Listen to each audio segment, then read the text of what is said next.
Un expreso del futuro, escrito por Julio Verne. «Ande con cuidado», gritó mi guía. «Hay un escalón».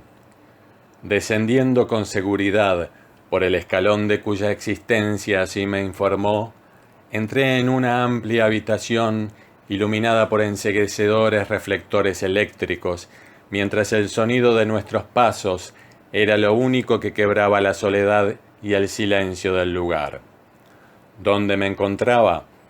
¿Qué estaba haciendo yo allí? Pregunta sin respuesta.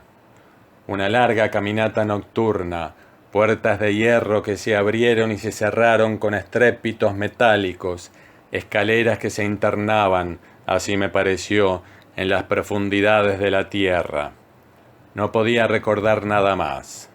Carecía, sin embargo, de tiempo para pensar. «Seguramente usted se estará preguntando quién soy yo», dijo mi guía. «El coronel Pierce, a sus órdenes». «¿Dónde está?» «Pues en Estados Unidos, en Boston, en una estación». «¿Una estación?» «Así es, el punto de partida de la compañía de tubos neumáticos de Boston a Liverpool». Y con gesto pedagógico, el coronel señaló dos grandes cilindros de hierro, de aproximadamente 1,5 metros de diámetro, que surgían del suelo a pocos pasos de distancia. Miré esos cilindros que se incrustaban a la derecha en una masa de mampostería y en su extremo izquierdo estaban cerrados por pesadas tapas metálicas, de las que se desprendía un racimo de tubos que se empotraban en el techo, y al instante comprendí el propósito de todo esto. ¿Acaso yo no había leído, poco tiempo atrás, en un periódico norteamericano, un artículo que describía este extraordinario proyecto para unir Europa con el Nuevo Mundo mediante dos colosales tubos submarinos? Un inventor había declarado que el asunto ya estaba cumplido, y ese inventor, el coronel Pierce, estaba ahora frente a mí. Recompuse mentalmente aquel artículo periodístico. Casi con complacencia, el periodista entraba en detalle sobre el emprendimiento. Informaba que eran necesarios más de 3.000 millas de tubos de hierro, que pesaban más de 13 millones de toneladas, sin contar los buques requeridos para el transporte de los materiales. 200 barcos de 2.000 toneladas, que debían efectuar 33 viajes cada uno. Esta armada de la ciencia era descrita llevando el hierro hacia dos navíos especiales, a bordo de los cuales eran unidos los extremos de los tubos entre sí, envueltos por un triple tejido de hierro y recubiertos por una preparación resinosa, con el objeto de resguardarlos de la acción del agua marina. Pasado inmediatamente el tema de la obra, el periodista cargaba los tubos, convertidos en una especie de cañón de interminable longitud, con una serie de vehículos que debían ser impulsados con sus viajeros dentro, por potentes corrientes de aire, de la misma manera en que son trasladados los despachos postales en París. Al final del artículo se establecía un paralelismo con el ferrocarril y el autor enumeraba con exaltación las ventajas del nuevo y osado sistema.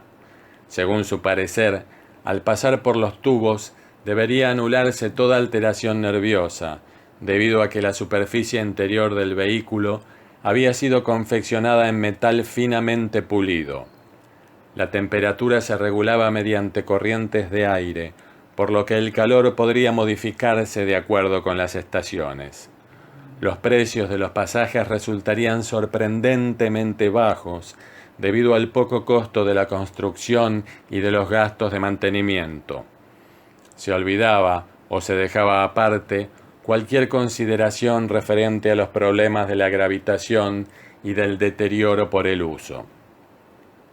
Todo esto reapareció en mi conciencia en aquel momento. Así que aquella utopía se había vuelto realidad, y aquellos dos cilindros que tenía frente a mí partían desde este mismísimo lugar, pasaban luego bajo el Atlántico y finalmente alcanzaban la costa de Inglaterra.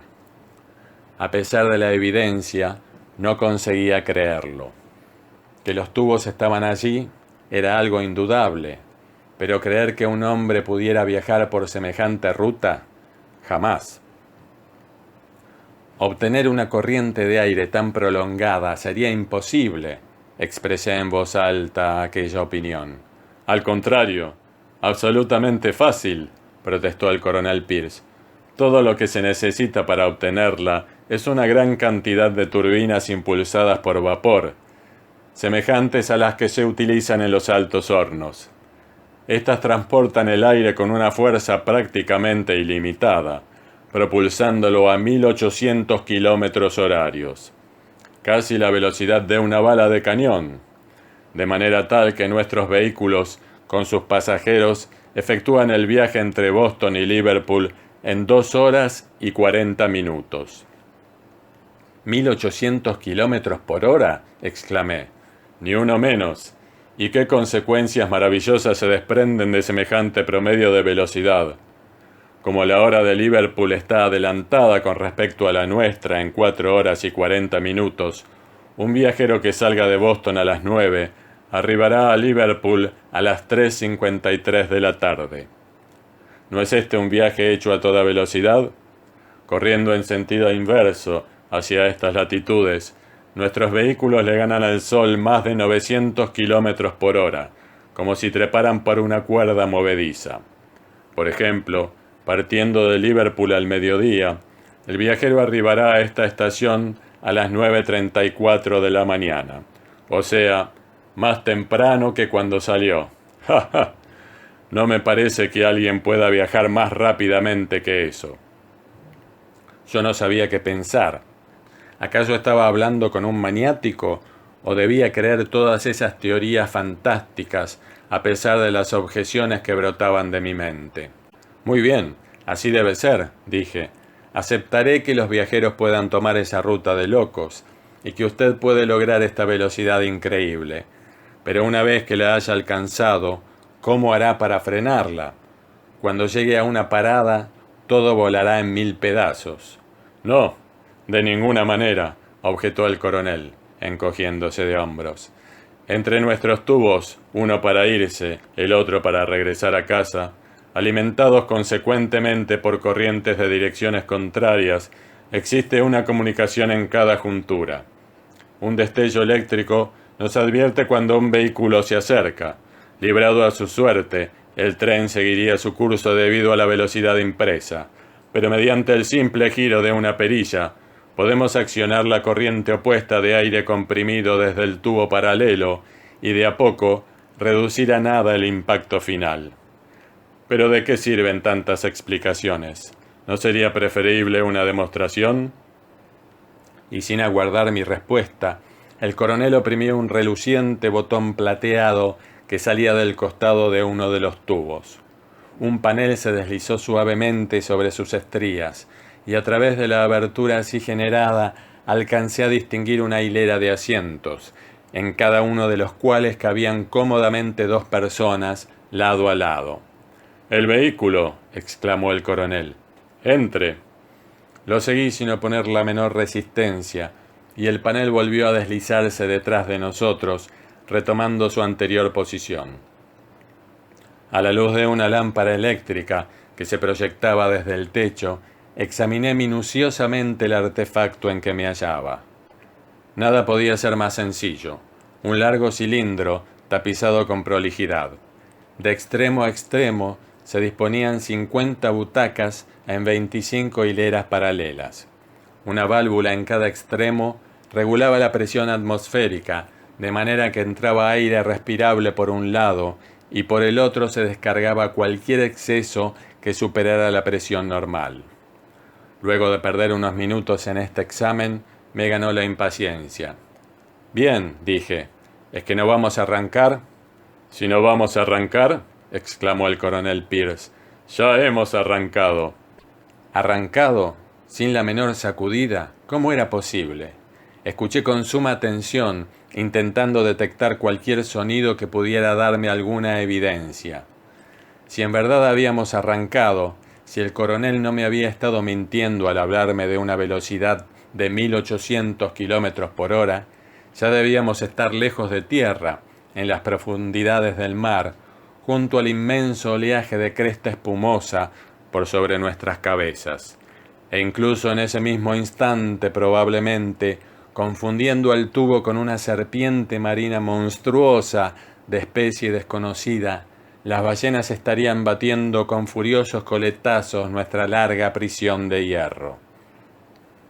Pero no escuché más que un sordo rumor, provocado sin duda por la traslación de nuestro vehículo, y ahogado por un asombro incomparable, incapaz de creer en la realidad de todo lo que estaba ocurriendo, me senté en silencio, dejando que el tiempo pasara. Luego de casi una hora, una sensación de frescura en la frente me arrancó de golpe del estado de somnolencia en que había caído paulatinamente. Alcé el brazo para tocarme la cara. Estaba mojada. ¿Mojada? ¿Por qué estaba mojada? ¿Acaso el tubo había cedido a la presión del agua? Una presión que obligadamente sería formidable, pues aumenta a razón de una atmósfera por cada 10 metros de profundidad. Fui presa del pánico, aterrorizado, quise gritar y me encontré en el jardín de mi casa, rociado generosamente por la violenta lluvia que me había despertado. Simplemente me había quedado dormido mientras leía el artículo de un periodista norteamericano referido a los extraordinarios proyectos del coronel Pierce, quien a su vez, mucho me temo, también había sido soñado.